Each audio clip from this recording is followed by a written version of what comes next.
Hello, today I'm going to be discussing my experience with creating my class and family community resources presentation. So I decided to do my format in a presentation form because I thought that would be easiest both for myself and both for parents and students to access those resources.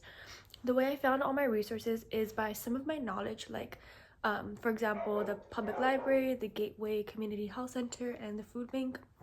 I already had prior knowledge of these resources, and so I also tried to keep them in the proximity of Laredo because we're doing this project, this mock project for our future students and parents. So I thought I should do it in Laredo. So I did that, and I just did a Google search for the topic I was doing. So if it was for libraries, I just put public libraries in Laredo, Texas, and that is how I searched them up. I believe this could greatly help parents because some people are just they're not comfortable with asking for help directly to another person. So this resource would be one way to access resources without specifically asking another person for help. So I think this would be a great resource for parents that are struggling or just that need extra help, but something that isn't costly. So, and like I said, my resource was a slideshow, so it's very easy to access, very easy to use. I even included links for each and every one of the resources that I listed. I listed about, I believe, 8 or 9 resources, and they included mental health and emotional health. I also included some books for children to read about their feelings, whether that's just emotions, whether that's feeling out of place when you move to a new place, and also for grief. I tried to use books that weren't so out there with the title. Like I specifically didn't choose books that said death in the title or something like that because I think that's too much for children. But I used a book, I believe, called The Invisible String, and that one was a little bit lighter for both parents, students, and teachers to to use as a resource for students.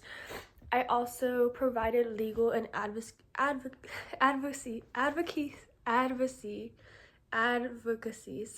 services, and that one was a little, in my opinion, a little bit harder to find just because I feel like as it is, Laredo it's a very small city, so I wasn't really able to find multiple resources for each topic. But for this one, I did find one resource, and I believe it's very helpful. It talks about many categories that they could help people with, including immigration, family, all those types of things. And I provided the link as well, so anybody could check what resources they have. And let me see the name, just because it slips my mind right now.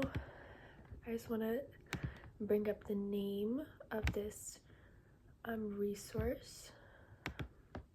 So this resource is the Texas Rio Grande Legal Aid, and it's a nonprofit service for people of Laredo. And like I said, there's like a whole list of the things that they provide.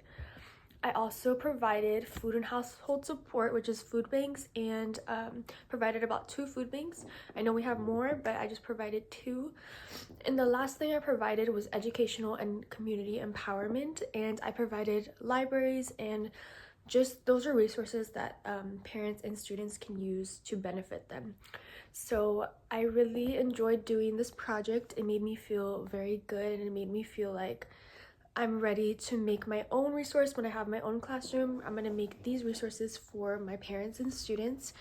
And it was very informational and nice and heartwarming to make. So thank you.